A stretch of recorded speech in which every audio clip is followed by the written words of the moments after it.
Welcome to Crisis in Perception, where we examine the systems shaping our world one book at a time. Today, we are undertaking a deep dive into Nelson Mandela's monumental autobiography, Long Walk to Freedom. And this is so much more than the life story of one person, isn't it? For us, it serves as a detailed, an insider's guide to the architecture of systemic oppression. Exactly. It's a blueprint of how a racist state engineered total control from the economy right down to a person's individual dignity.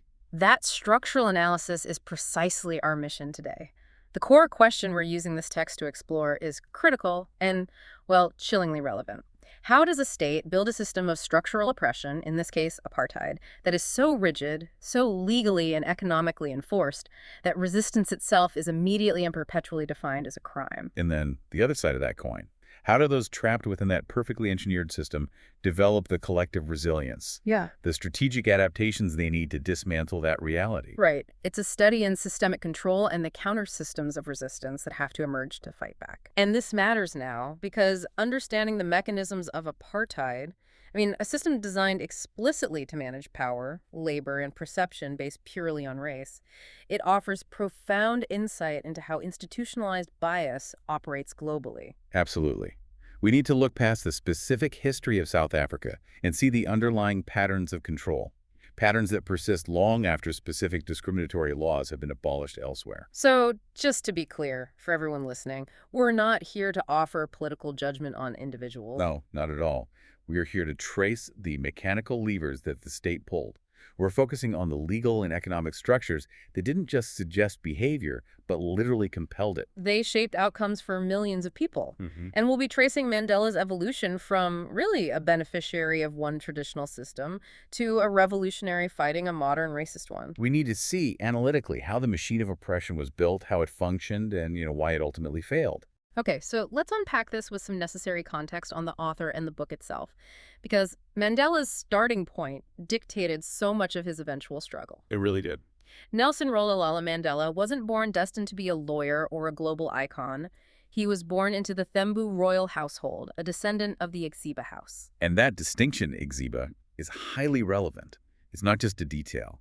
He was groomed specifically to counsel the rulers, to be a chief's advisor, a minister, not to actually rule himself. So his whole upbringing was steeped in this traditional system of authority. Deeply. He grew up embedded in it, learning the history and the rules and the customs of the Xhosa people. He was, in a sense, a traditionalist. But the very first defining experience of his life, even as a toddler, showed him the immediate, forceful conflict between that Thembu custom and the overriding power of the white colonial system. That's right. His father, Gadle Henry Mfakandiswa, who was a respected counselor and acting chief at Mvezo, was summarily deposed.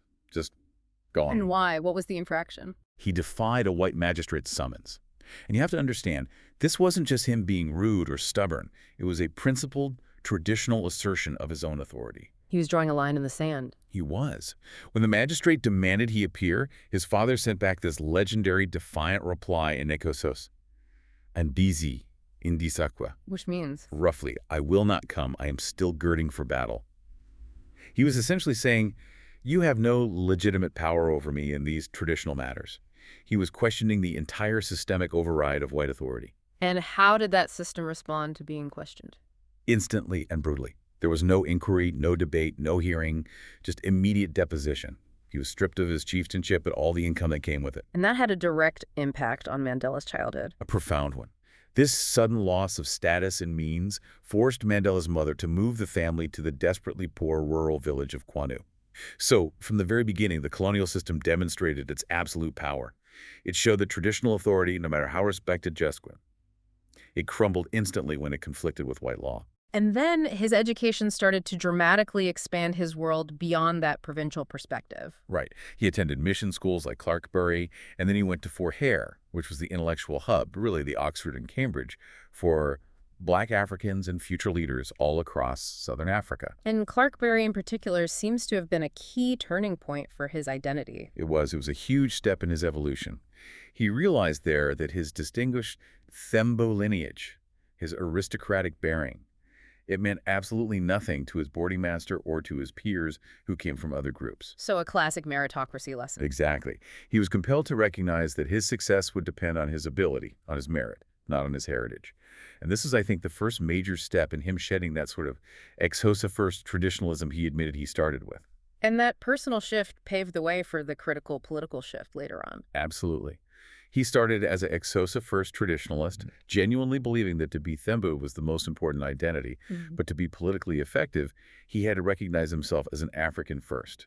A necessary step for unity. A critical ideological step. Right. It was the only way to forge political unity against a system that was consciously, actively trying to divide them ethnically into smaller, more manageable subgroups. And the book itself covers a massive historical and cultural span. It does. It moves from that localized rural stability of Kranu in the 1920s all the way to the rapid formal escalation of apartheid laws, especially after the Nationalist Party came to power in 1948. And that's when you see the introduction of this devastating legislation. Yes, the Group Areas Act, the Suppression of Communism Act, and the truly insidious Bantu Education Act.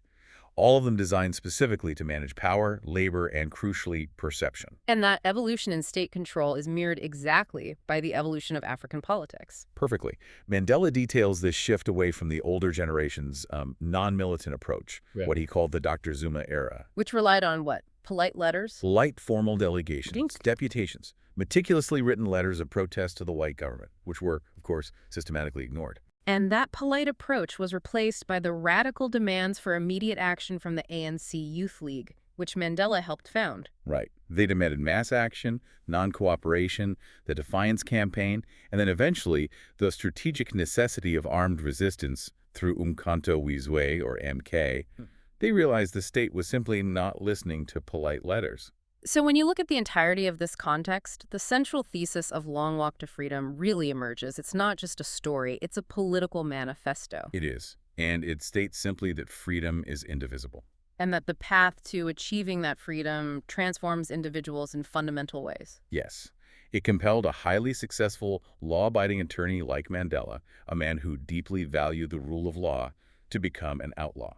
And how did he describe that process? He called it a steady accumulation of 1,000 slights, 1,000 indignities, a slow, grinding process that made remaining law-abiding simply impossible if you wanted to retain your humanity. And finally, the book makes it clear that liberation demanded collective action and strategic adaptation. And that includes the calculated, phased use of force when nonviolence proved utterly ineffective against a state that used violence institutionally.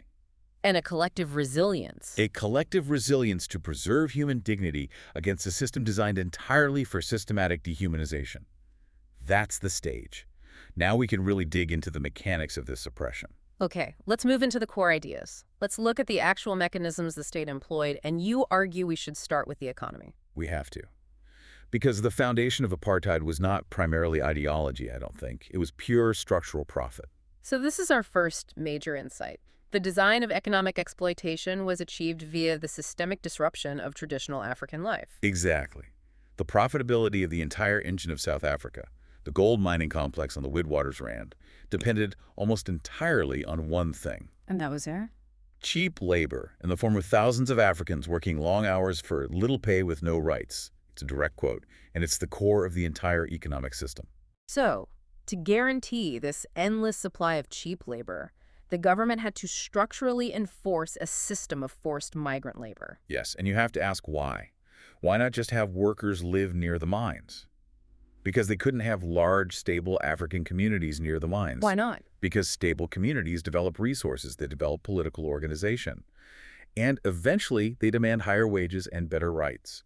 The system required instability to function. So the system was deliberately designed to create instability. Precisely. And Mandela's own description of his home, Kwanu, is the ultimate illustration of this economic mechanism in action. How so? He says Kwanu was a village of women and children. Why? Because almost every able-bodied man was forced away for the greater part of the year, working in those distant mines or on remote, white-owned farms along the reef. So you have entire communities hollowed out. Think about the systemic cost here. The economic system maintained massive white prosperity by structurally requiring and facilitating the dismantling of African family and community stability. The gold mines needed the men. And the rural villages paid the social cost. Fractured families, economic dependence, stunted development. He describes how the men were only allowed to return briefly, mainly just long enough to plow the fields before the rainy season. Leaving the rest of the work. The hoeing, the weeding, the harvesting, all of it left entirely to the women and children. It was a perfectly designed system of extraction, both of labor and of community strength. And where did these migrant workers live when they were at the mines? They were housed in segregated single-sex industrial compounds. They were essentially barracks. There was no personal freedom, no ability to build a family life, and absolutely no mechanism for collective bargaining. Which was critical for this system. It was. It ensured the labor supply remained cheap, disposable, and easily controlled by the state and, of course, the mine owners who profited from it. So that intentional forced internal displacement brings us to the next point. This was all managed by the legal system. The legal system as a machine for criminalization. Yes. This is what Mandela realizes as soon as he arrives in Johannesburg as a young man. He sees that his entire existence is, in his words, circumscribed by racist laws and regulations that cripple his growth, dim his potential, and stunt his life. And his conclusion from that, as a law student and then a lawyer, was pretty profound. It was. He concluded that simply to be an African in South Africa meant being politicized from the moment of one's birth. You had no choice. Why? Because the law made everyday life an exercise in criminality. Exactly. The law was pervasive, not localized. It was a crime to walk through a whites-only door. It was a crime to use a whites-only drinking fountain. It was a crime to be in the city after a certain hour. But the most powerful mechanism of control was the passbook. The pass laws were the bureaucratic choke point of the entire system. Mandela says it was a crime not to have a passbook and a crime to have the wrong signature in that book. Can you explain just how devastating that one bureaucratic requirement was in the everyday life of an African man? It was constant visceral terror. The passbook was basically a labor passport.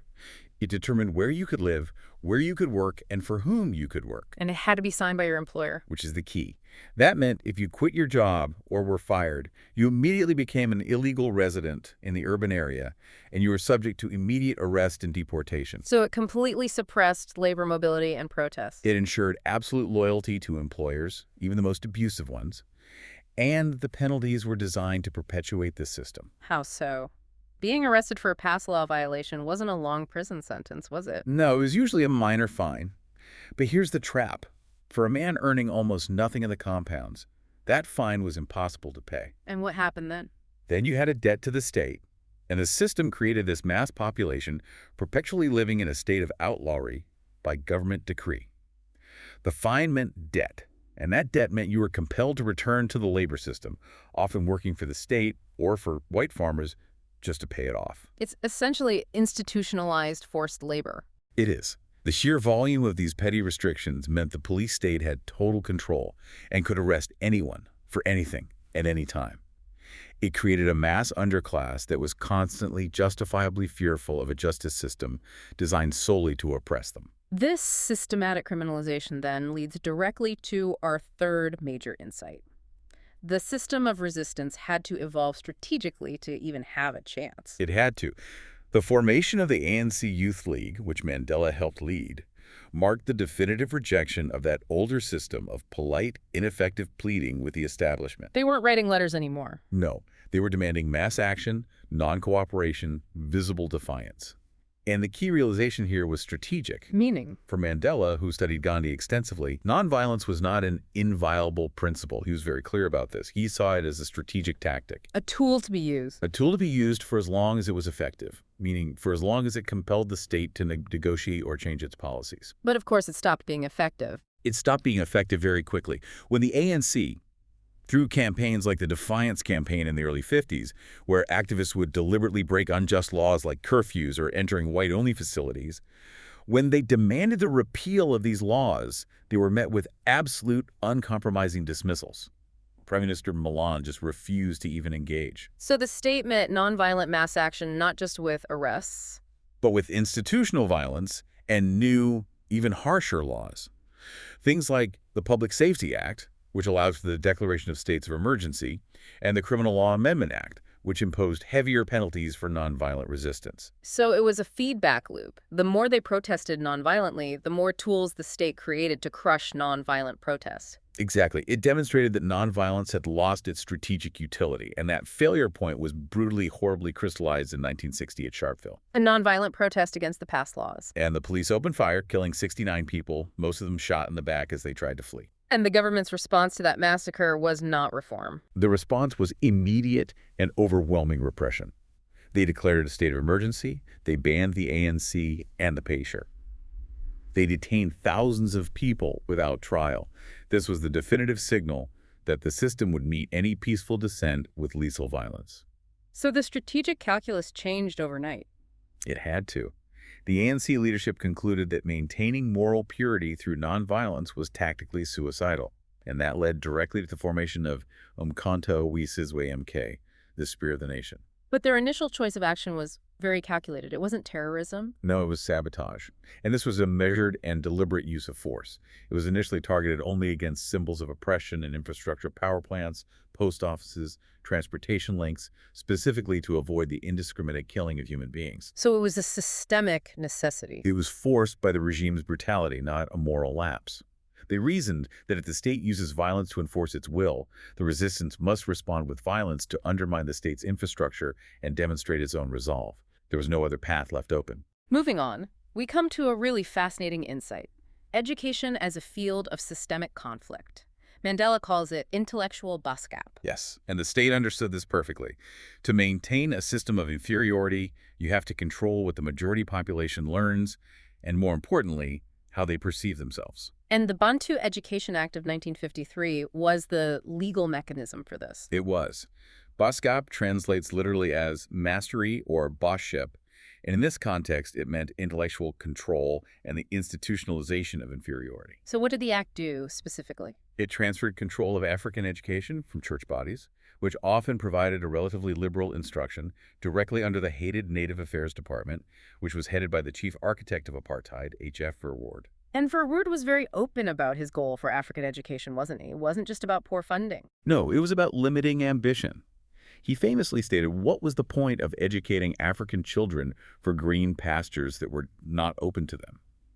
His system was designed to ensure that African people received only enough education to become efficient laborers. Manual workers, servants. Exactly, and absolutely nothing that fostered critical thought, political awareness, or any aspiration to equality. It was education for servitude. But the resistance adapted again, even in the most hermetically sealed environment imaginable, prison. This is one of the most incredible parts of this story. The internal organization within the prison system directly challenged this institutionalized ignorance by establishing what they defiantly called the University of Robben Island. A magnificent act of intellectual autonomy. It was. The prisoners, especially the ANC leadership, who were highly educated, turned their cells into classrooms. They taught official academic courses, languages, history, law to one another. But crucially, they also taught political courses. Like what? Walter Sisulu taught a detailed course on the history and ideology of the ANC. They were preserving their own history, their own political theory, against a state that wanted to erase it. How did they even manage that under constant surveillance? It was a complex internal system. They established a high organ, or high command, which coordinated everything. Lessons were written on tiny scraps of paper or inside the margins of permitted books, and then smuggled between cells during labor details or yard time.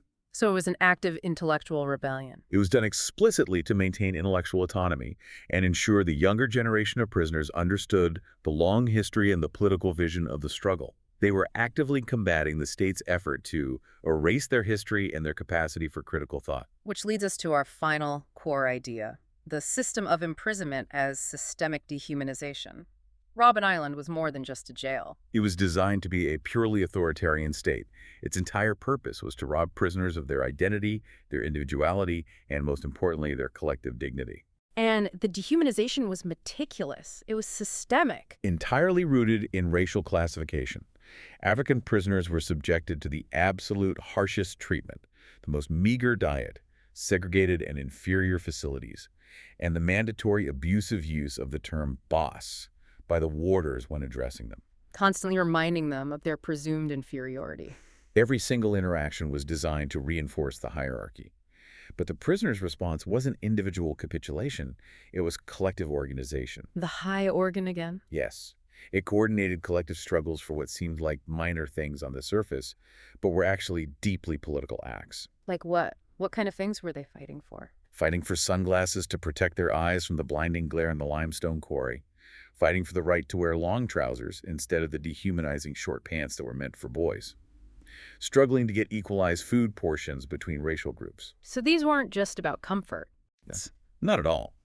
Mandela saw these victories as corollaries to the struggle we waged outside prison. They understood that preserving collective humanity and challenging the system's rules, no matter how small, was fundamental to maintaining political resistance itself. It was a fight for dignity on a daily basis. That deep dive into the core ideas gives us the mechanics of apartheid. So now, let's use the source material to explicitly map this system. Let's analyze the actors, the drivers, the narratives, and the self-reinforcing loops that allowed it to persist for so long. Absolutely. When you map the actors and hierarchies, you see these really clear layers. At the very top of the oppressors, you have the visible political actors, the Nationalist Party government and its ideological core. And below them, the enforcement arms? Exactly. The police, especially the notorious Special Branch, and the prison warders. But we can't forget who was fundamentally financing the whole system, the powerful economic beneficiaries. The white-owned mining houses, they're the critical, often invisible actors here. Their immense wealth, derived from that cheap labor system we talked about, it fueled the entire legal apparatus. It gave the government the political mandate to enforce segregation. Without the profit from the mines, the system's economic incentive completely collapses. Okay, so on the side of the oppressed and resistors, you have the visible leadership, the ANC, MK, and their crucial allies. Right, the Indian and colored allies who participated in multiracial campaigns like the Congress of the People that drafted the Freedom Charter. But the true base of the movement was the African masses, both the urban population in the townships like Soweto and the rural populations in places like Kwanu. And there's one more layer we have to scrutinize because it ties the whole system together, the boundary enforcers. These were the local magistrates, the civil servants, the district officials responsible for administering the passed laws and the district restrictions. They were the bureaucratic cogs in the machine. And they didn't need to be passionate white supremacists to do their jobs. Not at all. Their job was purely administrative. Enforce the rules that kept the migrant labor system functioning smoothly. Impose the fines, sign the passes, regulate the movement of black labor. The daily function of apartheid was carried out by these non-ideological bureaucrats just doing their jobs. And that ensured the economic engine kept running and that Africans were kept in a state of controlled movement and debt. Precisely. So if we look at the fundamental incentives and drivers, they align perfectly with those actors. They do. For the state, the incentives were a deadly combination. Massive financial gain through cheat controlled labor, the ideological imperative of racial preservation, which was codified through Grand Apartheid and the Bantustans, and of course the political stability that was maintained through the brutal legal suppression of any dissent. And for the resistance, the incentives were simple but existential. Completely. The quest for dignity, for self-determination, for freedom, and the ultimate establishment of a truly democratic, non-racial government based on merit, not on birth or skin color.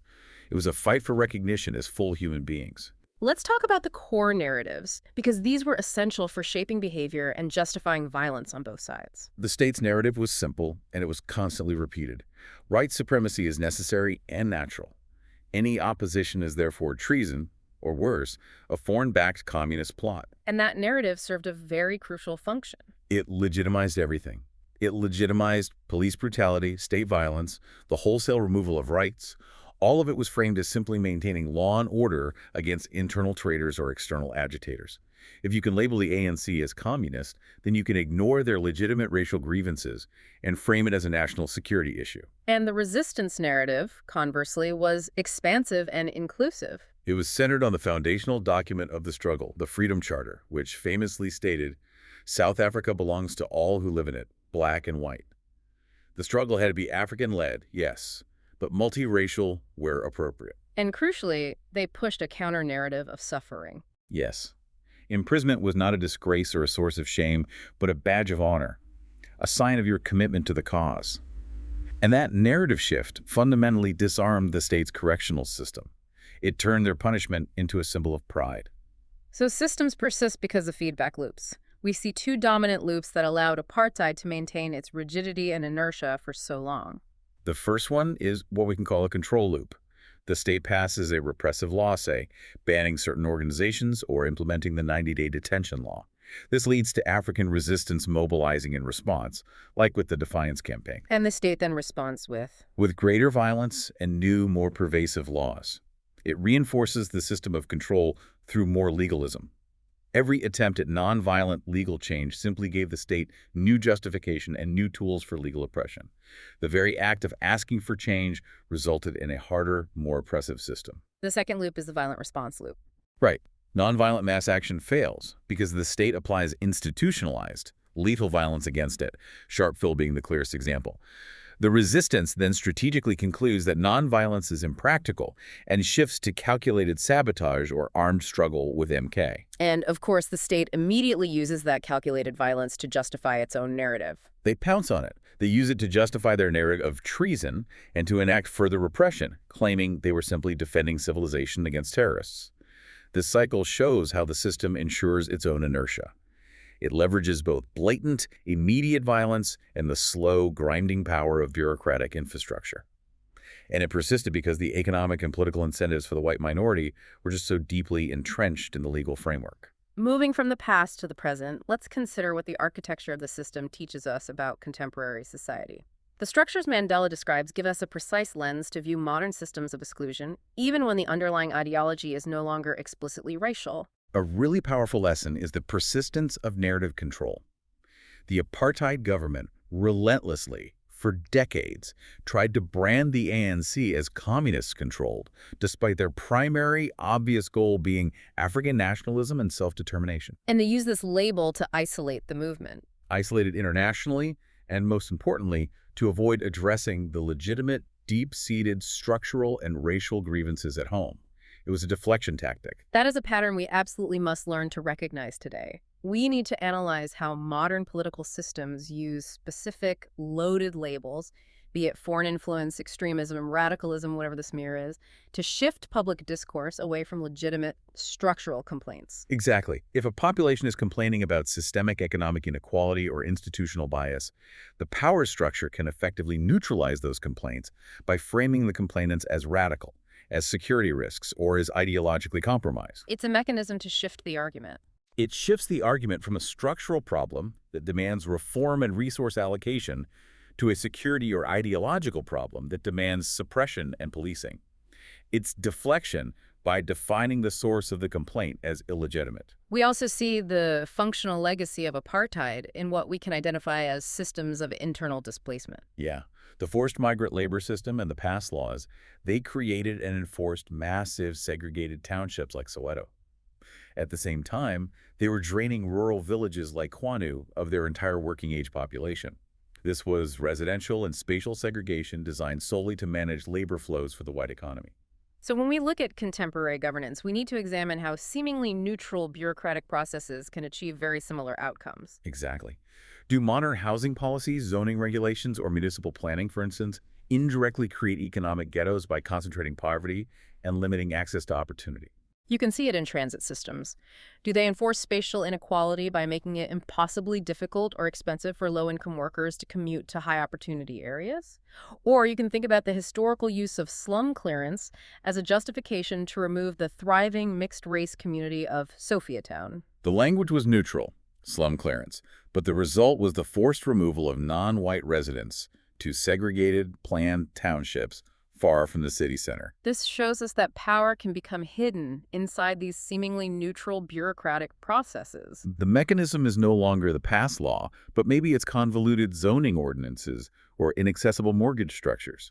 They functionally perpetuate the legacy of residential and labor segregation, even when explicitly racist laws are off the books. Our third implication touches on the high political and personal cost of transformation, the ethical dilemma of strategic compromise. This is a tough one.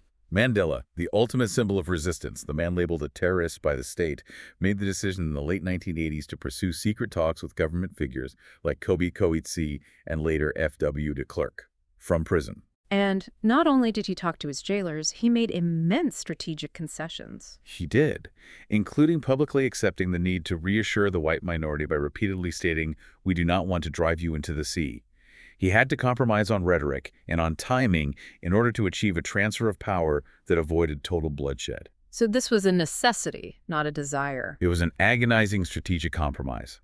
He accepted incremental progress and huge personal risk in order to achieve systemic change without plunging the country into a total civil war, which would have destroyed the very system he was hoping to inherit.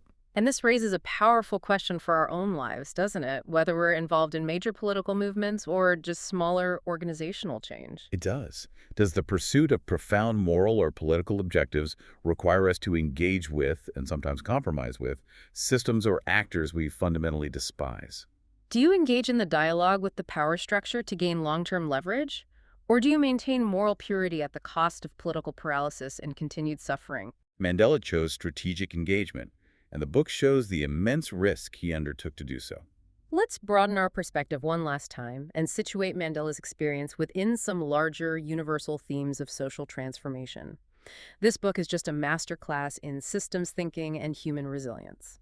A key theme that cuts across the entire narrative is this tension between systems versus individual blame and transformation. The book demonstrates that lasting change really accelerated only when the system began to shift, not just the people operating within it. You see this in Mandela's description of the warders on Robben Island over the decades. It's a profound observation. They started as cruel, rigid ideologues, but he notes that their attitudes softened considerably over time, especially as the outside world began to change. And he identified a specific reason for that shift. He did. He specifically noted the shift when warders saw prominent and educated white women discussing serious matters with a black man on the basis of perfect equality during visits. So that visibility of equality undermined their assumptions. It undermined their deeply held systemic apartheid assumptions that Africans were inherently inferior or childlike. When the external environment changed, the rigid individual belief structures of the warders began to crack. It proves that changing the environment allows for individual change, but not necessarily the other way around. And this connects directly to the power of moral narratives that are embedded in institutions. Absolutely. The state uses its correctional and legal systems to impose shame and stigma. We discussed how the Defiance Campaign's strategic success came from removing that stigma entirely by turning a prison sentence into a badge of honor. So by collectively embracing the punishment, they disarmed it. They removed the power of the state's intended sanction. They flipped the narrative of the correctional system on its head, converting an institution of control and shame into a proving ground for commitment and dignity. That is a foundational mechanism for resistance, preserving your own humanity despite institutional efforts to rob you of it. And finally, the overarching principle that drove every single action, from the smallest demand for food equality in prison to the largest strategic negotiations with the clerk. The indivisibility of freedom. That was his ultimate realization. Refined through decades of struggle, yes. He says, freedom is indivisible. The chains on any one of my people were the chains on all of them. The system, because it was fundamentally flawed and designed for oppression, had to be dismantled entirely. No reforms would be enough. No. Partial freedoms or localized improvements, like getting slightly better food in prison or a few concessions in a township, those were only temporary mitigations of a fundamentally rotten structure. You cannot fix a machine that is designed to oppress. You must replace it with a system designed for equality from the ground up. This deep dive into Nelson Mandela's long walk to freedom offers such a profound and meticulous systems analysis of oppression. It really helps us see the subtle and the overt mechanics of control with chilling clarity. It does. It shows us that structural control is maintained not just through overt violence, but through meticulously crafted, legalized bureaucracy and deeply embedded economic mechanisms. The pass laws, the zoning, the educational control that are often far more insidious than simple brute cruelty. The greatest power of apartheid was its ability to make the oppression seem normal. Routine, legal, just the way things are. And Mandela's decades-long journey demonstrates that dismantling such a system requires rigorous intellectual preparation. The student and lawyer meticulously studying the law, Physical discipline, the boxer and the prisoner maintaining fitness and mental resilience. and above all, a strategic willingness to adapt resistance methods, from petition to mass action to armed struggle, as dictated by the specific violent response of the political system itself. And why this perspective matters today is simple. By analyzing the complex and often mundane bureaucratic mechanisms of the past, the magistrate's desk, the signature in a passbook, the type of meals served to one race versus another, we become far better equipped to spot power hidden inside neutral processes. And to recognize modern manifestations of systems designed to manage exclusion, whether that is in governance, economics, technology, or social policy. The knowledge serves as a critical alarm bell that oppression can wear a suit and carry a legal statute. But looking at the entirety of his life raises one final agonizing question for us to consider. Mandela had to sacrifice his personal life entirely. He became a man without a home, separated from his children, sacrificing the role of husband and father, all for the liberation of his people. It's a haunting reality.